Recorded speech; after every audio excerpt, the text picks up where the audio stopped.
पूर्णिमा, उनकी बहुत बहुत बधाई हो। बाबा कुबेर भंडारी आप सबको स्वस्थ रखे। 12 महीने की पूर्णिमा करो, मना नहीं है। और पूर्णिमा उठाने का भी समय होता है चैत्री। चैत्र के महीने की जो पूर्णिमा होती है, चैत्री पूर्णिमा पहली पूर्णिमा मानी जाती है, इसलिए चैत्री पूर्णिमा को सिद्ध पूर्णिमा कहते हैं, कार्य सिद्धात्री पूर्णिमा कहते हैं, सिद्ध करने वाले। मनोरथी पूर्णिमा कहते हैं, मनोरथी पूर्णिमा। इसलिए पूर्णिमा का व्रत कहाँ से उठाया जाता है?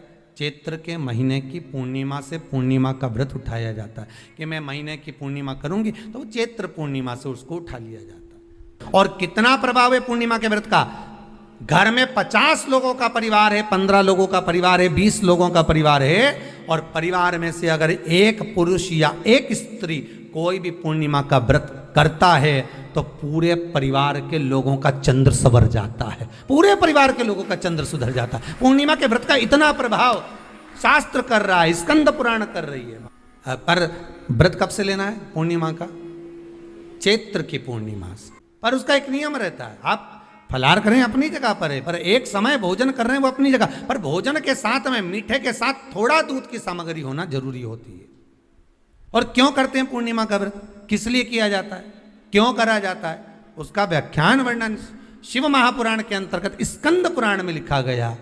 एक महीने की पूर्णिमा को जिसके घर में दूध की सामग्री बनती हो, दूध की सामग्री तैयार होती हो, खीर प्रसाद तैयार होता हो, उसके घर में कभी क्लेश नहीं हो सकता। चाहे सास बहू एक दूसरे के सामने वो कहे ना, वो सांप और नेवले की लड़ाई क्यों ना, फिर भी शांति हो जाती है। मेरा निवेदन है, अगर तुम्हारे घर में अशांति ज्यादा होती है, क्लेश बड़ा ज्यादा होता है, आप पूर्णिमा का व्रत करें ना करें, पर पूर्णिमा को खीर प्रसाद घर में अवश्य बना के घर में हर महीने की पूर्णिमा को खीर बनती हो। ध्यान दीजिएगा, बहुत सुंदर संवाद चल रहा है, बहुत ध्यान देने वाली बात है। प्रत्येक महीने की पूर्णिमा को जिसके घर में दूध की सामग्री बनती हो, दूध की सामग्री तैयार होती हो, खीर प्रसाद तैयार होता हो, उसके घर में कभी क्लेश नहीं हो सकता। चाहे सास बहू एक दूसरे के सामने वो कहे ना, वो सांप और नेवले की लड़ाई क्यों ना, फिर भी शांति हो जाती है। पर प्रत्येक महीने की पूर्णिमा होना चाहिए। ये नहीं कि तुमने एक महीने की पूर्णिमा पे बना लिया और दूसरे महीने की पूर्णिमा को गायब कर दिया। फिर किसी ने कह दिया आज चूरमा तो बन रहा है, दाल बाटी तो बन रही है चूरमे के साथ में, लड्डू बन रहे हैं, तो काहे को खीर बना रही हो? तो तुमने अब वो खीर प्रसाद। प्रत्येक महीने में एक बार ऐसा नियम बना लो, अपने दीवार पे लिख लो कि पूर्णिमा है और पूर्णिमा के दिन घर में खीर बनना ही है। केवल शरद पूर्णिमा अकेली पे नहीं हो, 12 महीने की पूर्णिमा करके देखने में क्या जा रहा है? देख लो बना के। नहीं तो ना तो सियोर वाला महाराज तुम्हारे यहाँ खाने आ रहा है, नहीं तो खीर तो अपने घर में ही है। कोई महाराज तो नहीं आएगा खाने के लिए कि सियोर वाला महाराज को तुम खीर का डब्बा पहुंचा दो कि हर महीने की पूर्णिमा को तुम्हें ही खाना है, तुम्हें ही बनाना है। इतनी सी बना लो, पर बनाओ, देखो कि घर में शांति होती कि नहीं होती। बनाकर जाने में क्या जा रहा है? नहीं तो खीर तो है ही सरी, अगर शांति नहीं हुई तो खीर तो है, खा ही लेंगे। पर बना के देखने में कुछ जा रहा है क्या? बनाओ।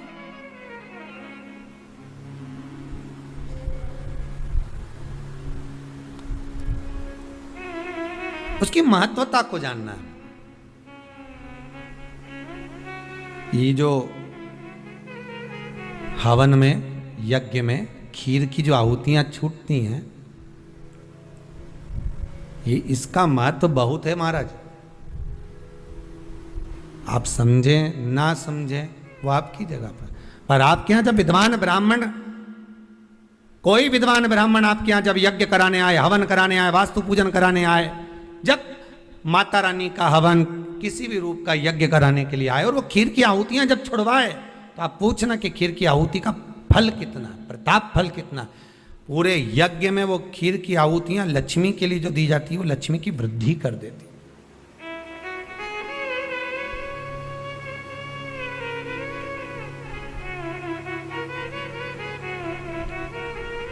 उसका महत्व कितना बढ़ जाता है, उसका महत्व कितना प्रबल हो जाता है। खीर क्या होती है, बनाइए एक बार। पूर्णिमा के व्रत का महत्व चंद्र से, और जिसके यहाँ क्लेश हो, कोई व्यक्ति मीठा बोलकर आपसे स्नेहवश प्रेम बढ़ाकर, स्नेह बढ़ाकर, आपसे प्रेम वात्सल्यता करुणा स्नेह बढ़ाकर जब आपसे कुछ धन लेकर चले गया हो और अब आप उससे मांग रहे हो, आप उससे लेना चाहते हो और फोन कर रहे हो, मिलने जा रहे हो कि मेरा पैसा दे दे भैया, और वो प्रेम खत्म कर चुका है, स्नेह खत्म कर चुका है, धन नहीं दे रहा, वहां पर भी यह पूर्णिमा का व्रत काम करता है।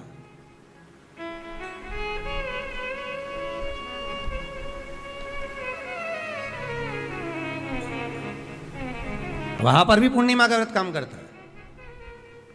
कहा व्रत करने वाला व्यक्ति जो पूर्णिमा का व्रत करता है, चावल का, अक्षत का, श्वेत वस्त्र में सफेद कपड़े में अक्षत रखकर, जो जिससे धन लेना है प्रेम वश लेकर गया है, स्नेह वश लेकर गया है और नहीं दे रहा है, उसका स्मरण कर कर ब्राह्मण देव को दे देने पर भी महाराज चंद्र की दशा सुधर कर लक्ष्मी का भाव वापिस प्राप्त हो जाता है, पुनः वापिस।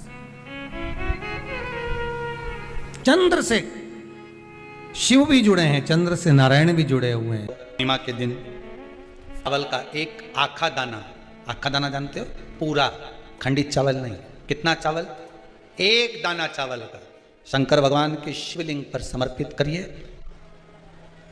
एक बेलपत्र जिसका डंडी का मुख अपनी ओर हो, जहां से चावल चढ़ाया है, उस चावल के ऊपर अपनी कामना कर कर रख दीजिए और चंद्रमौली भगवान का स्मरण करिए।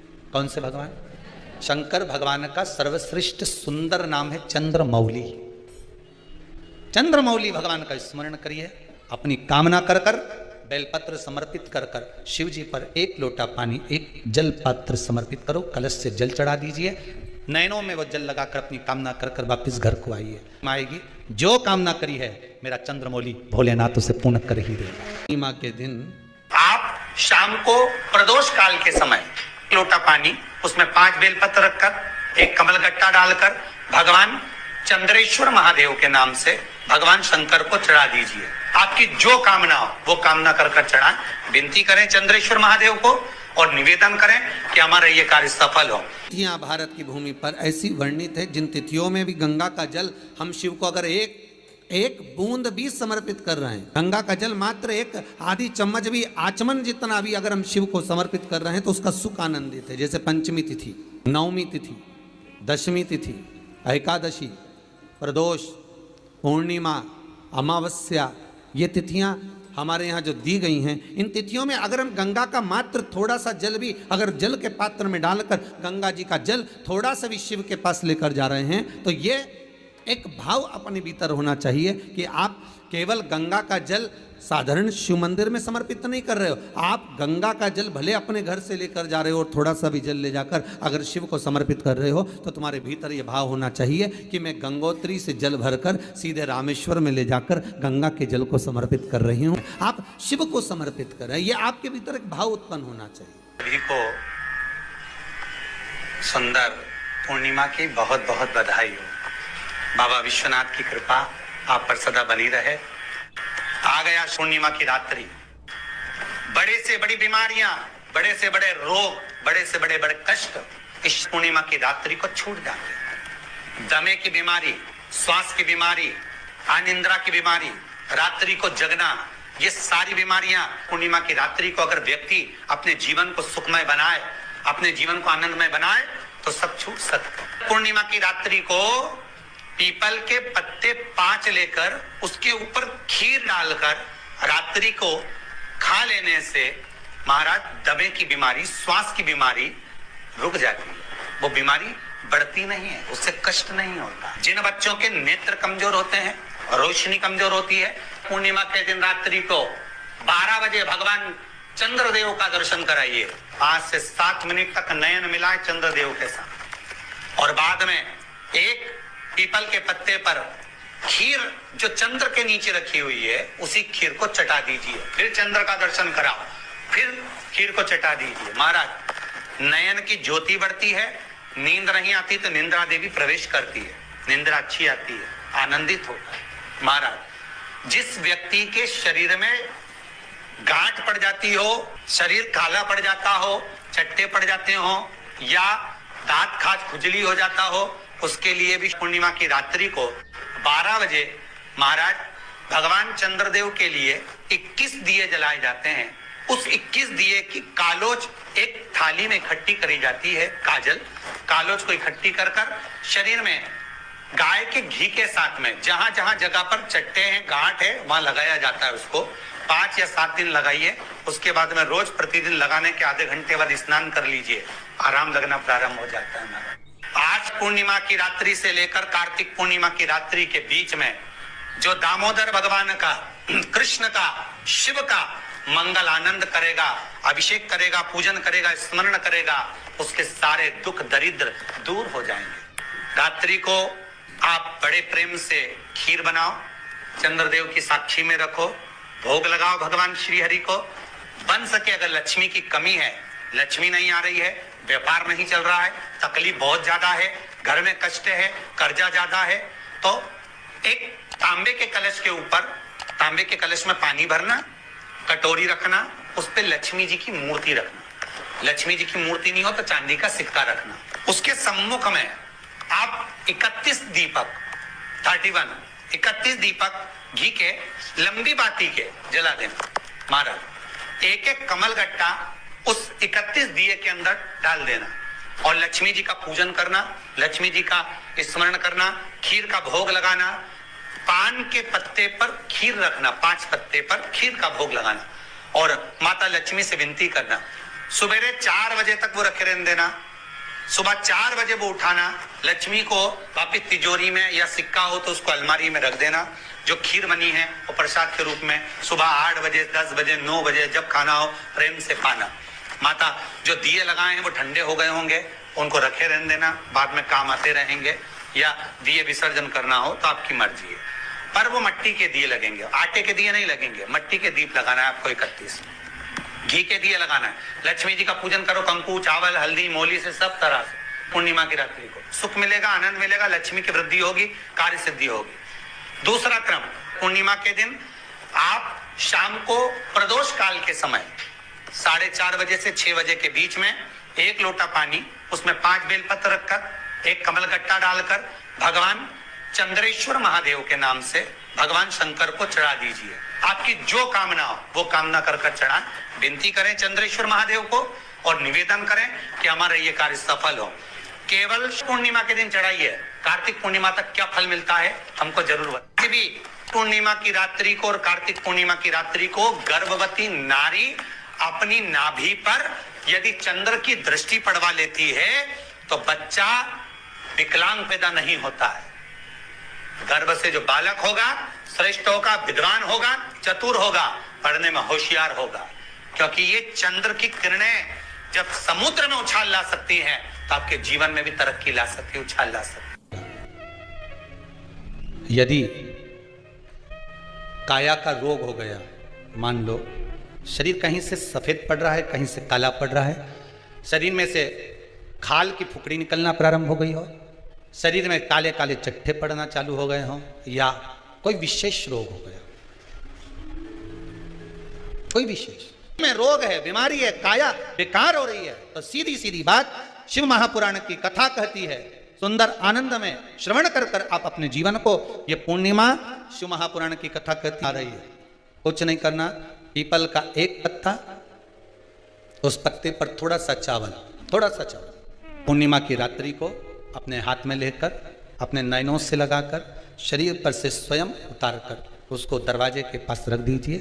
पूर्णिमा की रात्रि को पूर्ण होने पर उस चावल को दूसरे दिन सूंघ कर बहते हुए पानी में डाल दीजिए। महाराज कितने भी रोग से ग्रसित हो गए, पीपल का एक पत्ता 52,000 ब्राह्मण की साक्षी कराता है। महाराज बहुत ध्यान देना, पीपल के वृक्ष में स्वयं नारायण का, मेरे कृष्ण का वास है। स्वयं भगवान गीता के अंतर्गत कहते हैं कि मैं पीपल का वृक्ष हूं,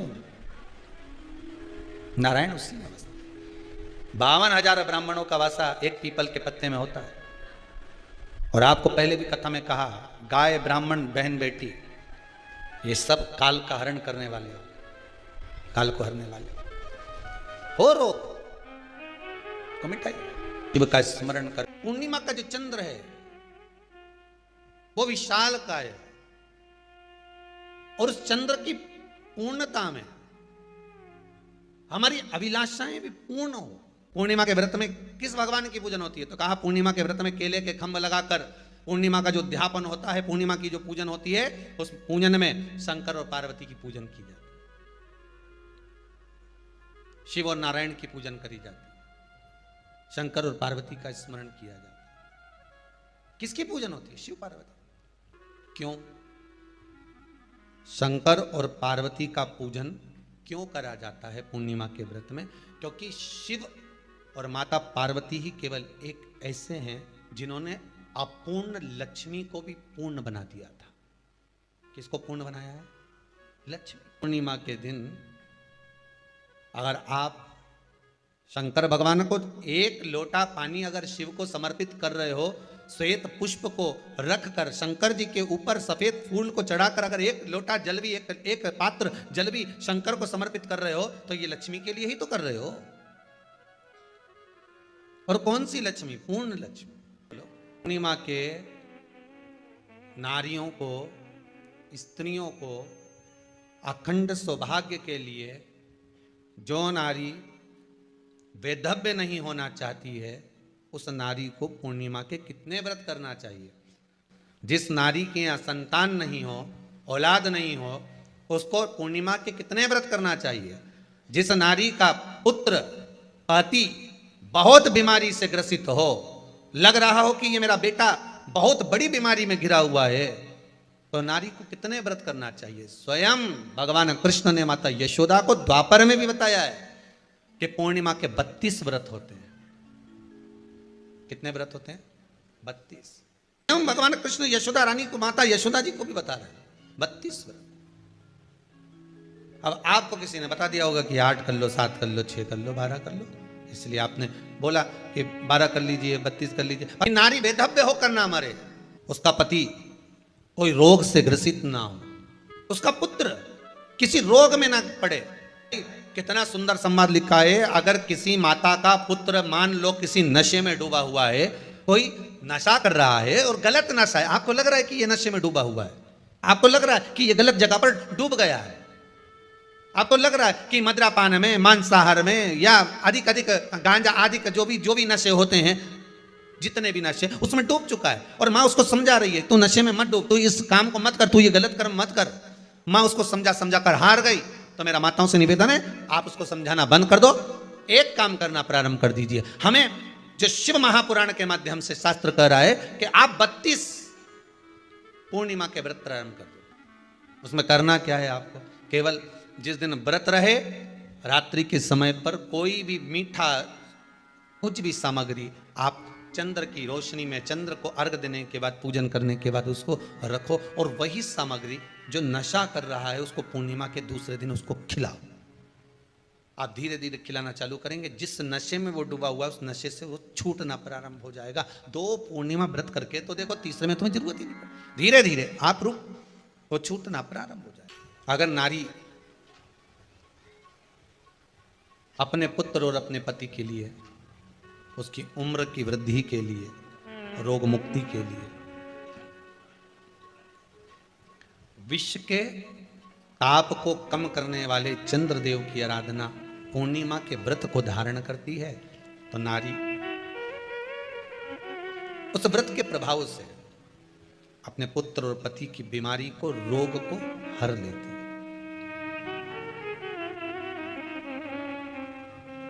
रोग का हरण कर लेती है।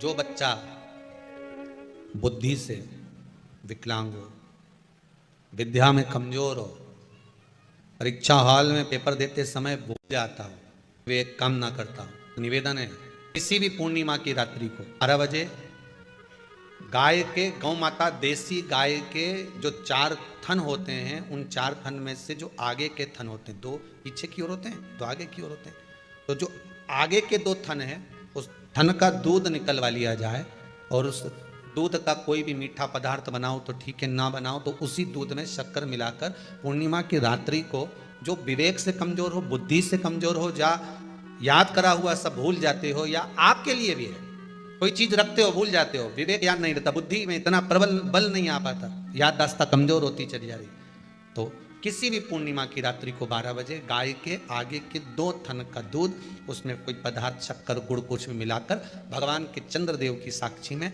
उसको पिला दिया जाए।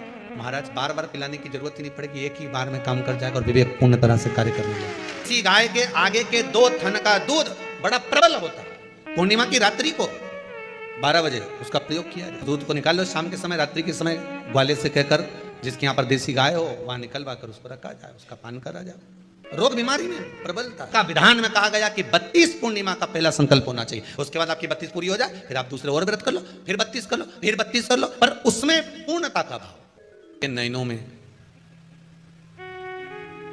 नंबर बढ़ते चले जा रहे हो, चश्मा उतर नहीं रहा हो, दूर का नहीं दिखे, कहीं किसी को पास का नहीं दिखे, रहते हैं। उसके लिए तुलसी की जो डंडी होती है, तुलसी जैसे बेलपत्र की जो ये डंडी है, ऐसी तुलसी का जो पत्ता होता है, उस पत्ते की जो डंडी होती है, उस डंडी को चंद्रमा को देखा जाता है, उस डंडी की जो कोर होती है, उस कोर को दृष्टि से मिलाया जाता है। माँ की रात्रि ठीक 12 बजे आप चंद्रमा की, जैसे चंद्रमा का भाग, उस चंद्रमा के भाग को आप उस डंडी के भाग से निहारने का प्रयास करिए। महाराज घर में आई है, घी का दिया लगाई है, उस घी के दीप को लगाने के बाद पूर्णिमा के दिन उस पर एक प्लेट थोड़ी तिरछी करके रख दो, जिससे उसकी कालोच, काई की उस दीप की, घी के दीप की कालोच उस प्लेट पर आ जाए। थोड़ी सी कालोच ले लीजिए, 5-10 मिनट में आ जाएगी। उसको गाय के घी में मिलाकर, आंखों में सुरमा लगाकर रात्रि को सो जाइए। 3 दिन बाद आप महसूस करेंगे कि नेत्र की ज्योति बढ़ना प्रारंभ हो रही है। अब इस प्रयोग को करने में कोई धन लगा तुम्हारा? अरे बोलो तो सही, कोई दौलत लगी तुम्हारी, कोई संपदा, या फिर तुमने सियोर वाला महाराज के लाके खूब बटोर के दे दिया, कुछ लगा नहीं। तुम करोगे, लाभ तुम्हें मिलेगा। ये जितनी पूर्णिमा के व्रत हैं, जितने 12 महीने जो पूर्णिमा पड़ती है, पूनम पड़ती है, ये भले दुनिया के लोग कहते हैं कि ये भगवान राधा और कृष्ण से संबंध, हम और कृष्ण से संबंध रखते हैं, पर इनका यदि सही संबंध समझा जाए, इनके सही संबंध का यदि स्मरण करा जाए, इनके सही संबंधों का यदि वर्णन किया जाए, तो शिव और चंद्रमा के जो मिलन का केंद्र बिंदु है वही पूर्णिमा है। केवल एक पूर्णिमा वहीं तक नहीं रही कि भगवान कृष्ण और राधा जी ने रास किया, केवल वहीं तक उसकी सीमितता नहीं है। अध्यात्म महापुराण की कथा कहती है, महाराज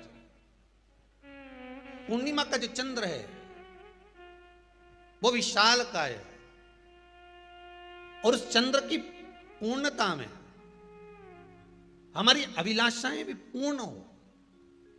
आप आस्था चैनल के माध्यम से जितने लोग कथा सुन रहे हैं, फेसबुक यूट्यूब पर जितने कथा सुन रहे हैं, और कुबेरेश्वर धाम में जितने कथा सुन रहे हैं, आप में से कितने लोग हैं जो पूर्णिमा का व्रत करते हैं? जो माताएं करती हो जरा हाथ उठाइए। पूर्णिमा का व्रत जो करते हो ना आप लोग, रखिए हाथ। अब पूर्णिमा के व्रत में आपने कई बार किताब पढ़ी होगी पूर्णिमा की, या आपने व्रत किया होगा, या पूर्णिमा का व्रत आप धारण करे होगे, तो उसमें पूजन कौन से भगवान की होती है? पूर्णिमा के व्रत में किस भगवान की पूजन होती है? तो कहा पूर्णिमा के व्रत में केले के खंभ लगाकर पूर्णिमा का जो अध्यापन होता है, पूर्णिमा की जो पूजन होती है, उस पूजन में शंकर और पार्वती की पूजन की जाती है,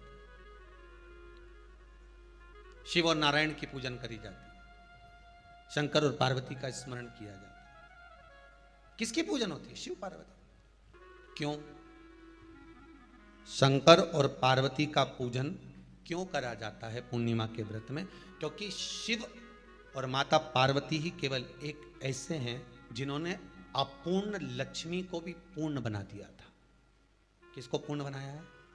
लक्ष्मी। पूर्णिमा के दिन अगर आप शंकर भगवान को एक लोटा पानी अगर शिव को समर्पित कर रहे हो, श्वेत पुष्प को रखकर शंकर जी के ऊपर सफेद फूल को चढ़ाकर अगर एक लोटा जल भी, एक पात्र जल भी शंकर को समर्पित कर रहे हो, तो ये लक्ष्मी के लिए ही तो कर रहे हो। और कौन सी लक्ष्मी? पूर्ण लक्ष्मी। पूर्ण लक्ष्मी। आपको पहले भी कथा में कहा, एक बार भगवान विष्णु के सामने लक्ष्मी मैया ने बहुत तेज स्वर में कह दिया था, नारायण, दुनिया के लोग आपका नाम जपते हैं, दुनिया के लोग नारायण नारायण कहते हैं, दुनिया के लोग आपका भजन करते हैं, पर सत्य मायने में कहूं ना तो मेरे बिना दुनिया के लोगों की नहीं चल सकती, मेरे बिना दुनिया नहीं चल सकती, संसार मेरे बिना नहीं चल सकता। भगवान विष्णु ने कहा ये तो गलत है लक्ष्मी आपका कहना। एक दिन लक्ष्मी को अहंकार आ गया, अहंकार के संबोधन जब माता लक्ष्मी करने लगी तो भगवान उसी समय पर भगवान विष्णु को क्रोध आ गया और भगवान विष्णु ने कह दिया, लक्ष्मी तू इतनी बड़ी बड़ी बात कहती है कि तेरे बिना नहीं रह सकती संसार। मैं तुझे कहता हूं लक्ष्मी तू अपूर्ण है, तू अपूर्ण है, तू पूर्ण कब हो गई?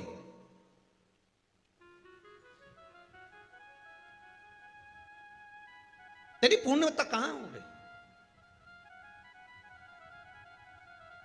लक्ष्मी की आंख से आंसू बहने लगे। आज आपने मुझे अपूर्ण कहा है, आपको मालूम है आप मुझे अपूर्ण कह रहे हो? आपको ये ज्ञात हो रहा है आप मुझे अपूर्ण कह रहे हो? भगवान कहते हैं हाँ लक्ष्मी मैंने तुझे अपूर्ण कहा है। अपूर्णता का मतलब आप जानते हो ना? भगवान कहते हैं लक्ष्मी मैं सब जानता हूं। लक्ष्मी रोती हुई माता सरस्वती के पास पहुंच गई। सरस्वती ने पूछा क्या बात है लक्ष्मी, क्यों रो रही हो? लक्ष्मी जी ने कहा क्या बताऊं सखी, मेरे पति ने आज मुझे अपूर्ण कह दिया है। तो क्यों रो रही है तू? अपूर्ण अगर कह दिया, पति ने ही तो कहा है ना, तो क्यों रोना? चल मेरे साथ में। और सरस्वती मैया माता लक्ष्मी को लेकर सीधे पहुंच गई माता पार्वती के यहाँ।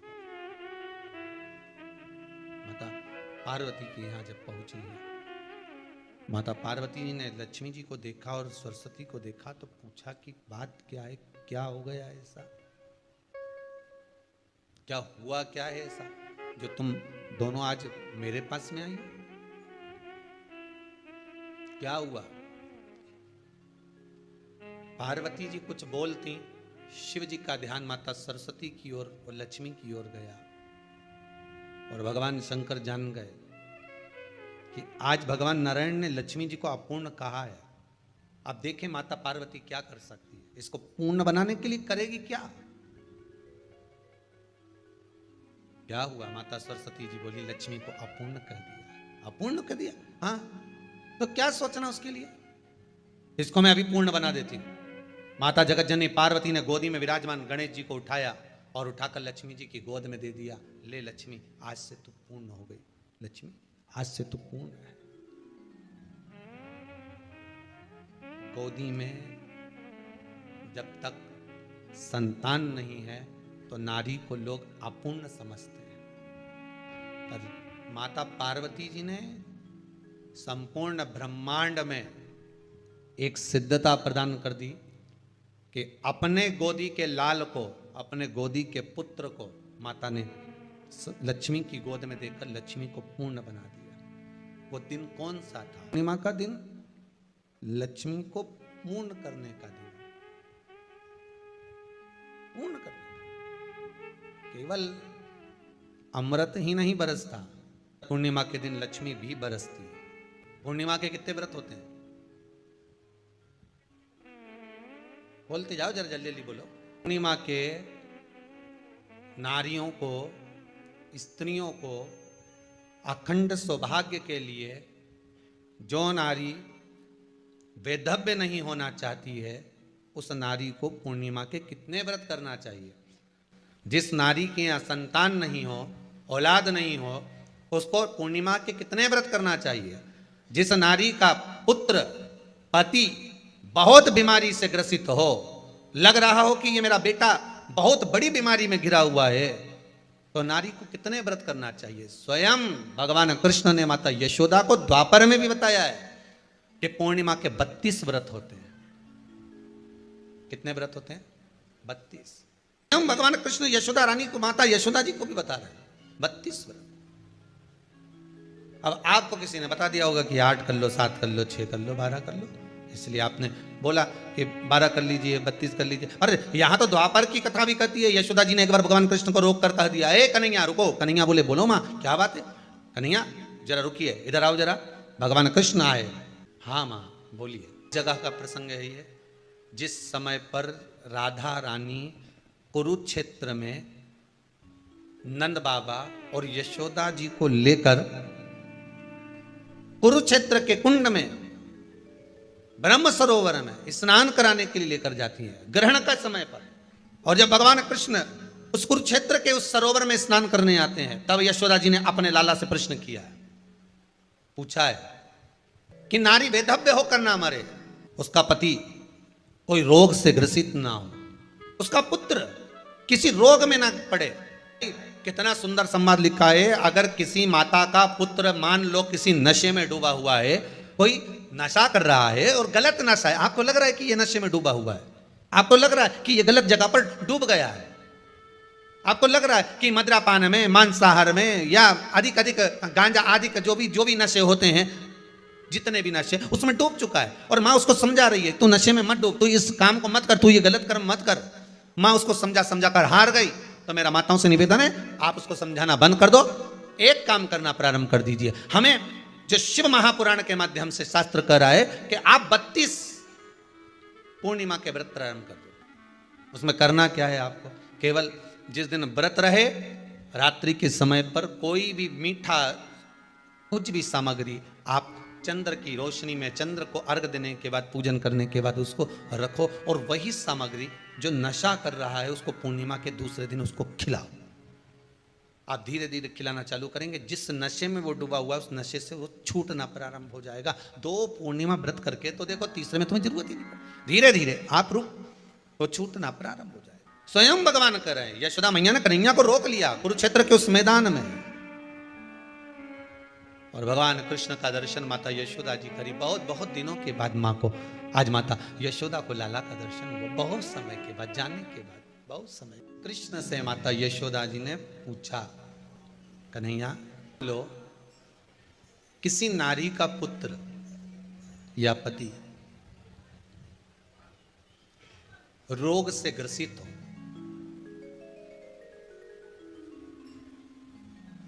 उसके पति की या पुत्र की आयु थोड़ी सी हो, तो हे कृष्ण, उस नारी को कौन सा व्रत धारण करना चाहिए या किसकी पूजन करना चाहिए? ये कुरुक्षेत्र की भूमि का संवाद है।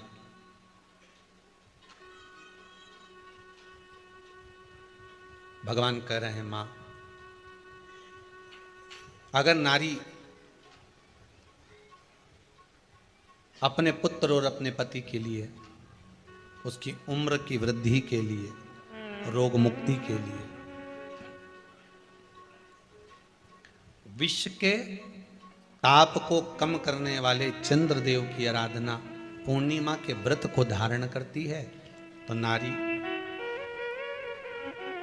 उस व्रत के प्रभाव से अपने पुत्र और पति की बीमारी को, रोग को हर लेती है।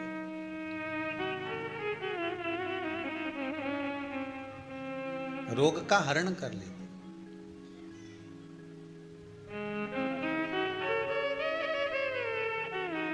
महाराज,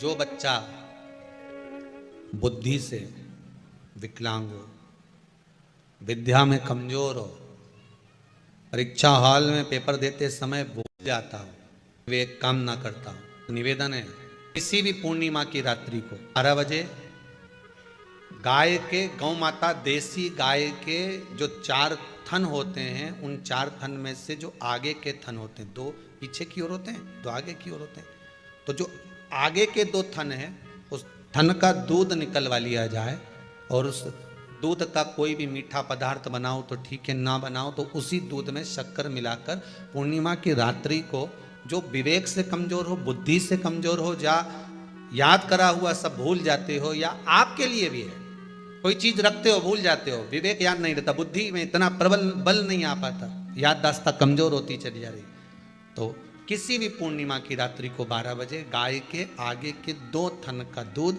उसमें कोई पदार्थ, शक्कर, गुड़ कुछ में मिलाकर भगवान के चंद्रदेव की साक्षी में उसको पिला दिया जाए।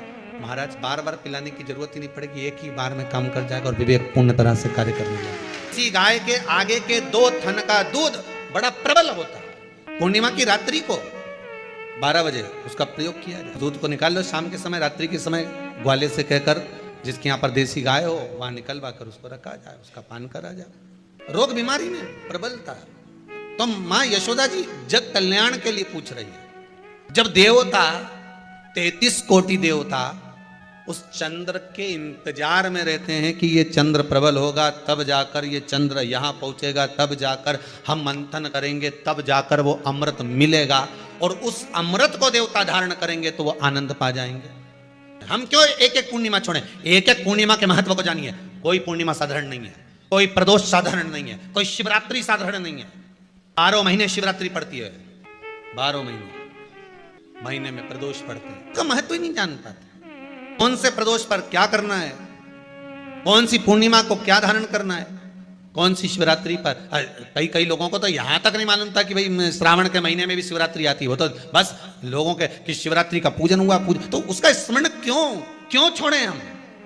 अगर ये वेद और शास्त्र ब्राह्मणों को दिए गए हैं, ये वेद और शास्त्र विद्वत जन को दिए गए हैं, तो इसका स्मरण होना चाहिए कि हम निकाल कर जनमानस तक ये चीज पहुंचाएं कि हमें इस दिन ये पूजन करना है, उसका स्मरण होना चाहिए। भगवान कृष्ण से यशोदा जी ने पूछा तो भगवान कृष्ण ने कहा, मां, पूर्णिमा का व्रत अगर नारी 32 पूर्णिमा धारण कर लेती है तो वो नारी बेधव्य होकर नहीं जाती। पर आप लोग व्रत जो करते हो ना, जो भी व्रत आप लोग उठाते हो, सोमवार का व्रत जैसे किसी माता जी ने उठा लिया और वो उठाने के बाद, हम तो शादी नहीं हुई थी ना जब भी सोमवार व्रत करते थे, अब शादी हो गई अभी भी हम सोमवार का व्रत कर रहे हैं, करे जा रहे हैं, और उसका कोई उद्यापन नहीं करा, कोई संकल्प नहीं लिया गया कि मैं 5 करूंगी कि 16 करूंगी कि 25 करूंगी कि 31 करूंगी कि 21 करूंगी। इसलिए पूर्णिमा व्रत का विधान में कहा गया कि 32 पूर्णिमा का पहला संकल्प होना चाहिए। उसके बाद आपकी 32 पूरी हो जाए, फिर आप दूसरे और व्रत कर लो, फिर 32 कर लो, फिर 32 कर लो, पर उसमें पूर्णता का भाव।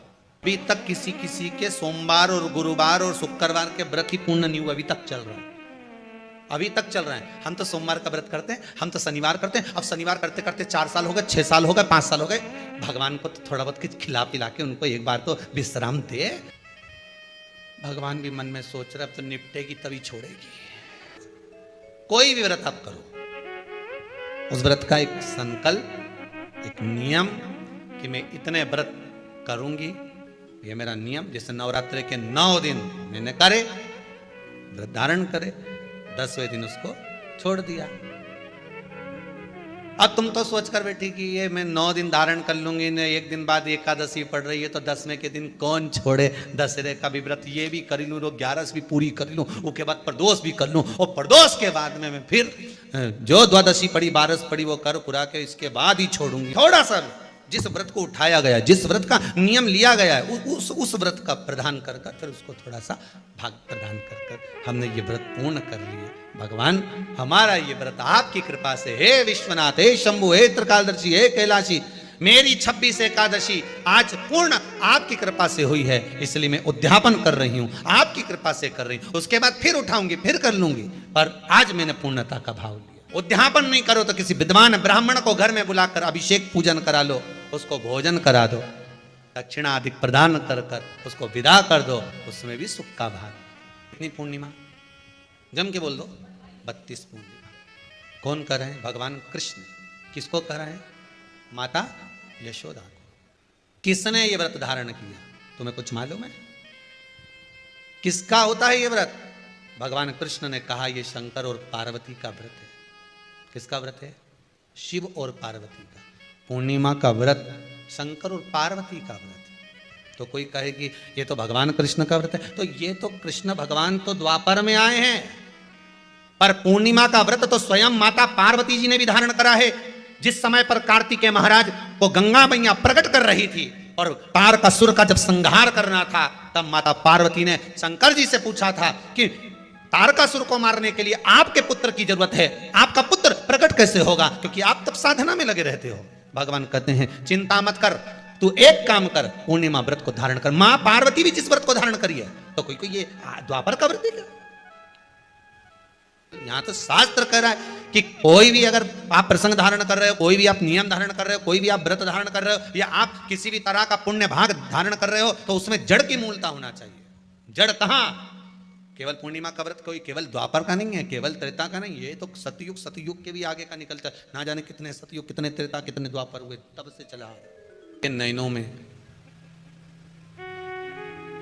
नंबर बढ़ते चले जा रहे हो, चश्मा उतर नहीं रहा हो, दूर कहानी दिखे, कहीं किसी को पास कहानी दिखे, रहते हैं। उसके लिए तुलसी की जो डंडी होती है, तुलसी जैसे बेलपत्र की जो ये डंडी है, ऐसे ही तुलसी का जो पत्ता होता है, उस पत्ते की जो डंडी होती है, उस डंडी को चंद्रमा को देखा जाता है। उस डंडी की जो कोर होती है, उस कोर को दृष्टि से मिलाया जाता है। माँ की रात्रि ठीक 12 बजे आप चंद्रमा की, जैसे चंद्रमा का भाग, उस चंद्रमा के भाग को आप उस डंडी के भाग से निहारने का प्रयास करें। मार घर में आई है, घी का दिया लगाई है, उस घी के दीप को लगाने के बाद पूर्णिमा के दिन उस पर एक प्लेट थोड़ी तिरछी कर रख दो, जिससे उसकी कालोच, काई की, उस दीप की, घी के दीप की कालोच उस प्लेट पर आ जाए। थोड़ी सी कालोच ले लीजिए, 5-10 मिनट में आ जाएगी। उसको गाय के घी में मिलाकर आंखों में सुरमा लगाकर रात्रि को सो जाइए। 3 दिन बाद आप महसूस करेंगे कि नेत्र की ज्योति बढ़ना प्रारंभ हो रही है। अब इस प्रयोग को करने में कोई धन लगा तुम्हारा? अरे बोलो तो सही। कोई दौलत लगी तुम्हारी, कोई संपदा, या फिर तुमने सियोर वाला महाराज के लाके खूब बटोर के दे दिया, कुछ लगा? नहीं। तुम करोगे, लाभ तुम्हें मिलेगा। ये जितनी पूर्णिमा के व्रत हैं, जितने 12 महीने जो पूर्णिमा पड़ती है, पूनम पड़ती है, ये भले दुनिया के लोग कहते हैं कि ये भगवान राधा और कृष्ण से संबंध, हम और कृष्ण से संबंध रखते हैं, पर इनका यदि सही संबंध समझा जाए, इनके सही संबंध का यदि स्मरण करा जाए, इनके सही संबंधों का यदि वर्णन किया जाए, तो शिव और चंद्रमा के जो मिलन का केंद्र बिंदु है वही पूर्णिमा है। केवल एक पूर्णिमा वहीं तक नहीं रही कि भगवान कृष्ण और राधा जी ने रास किया, केवल वहीं तक उसकी सीमितता नहीं है।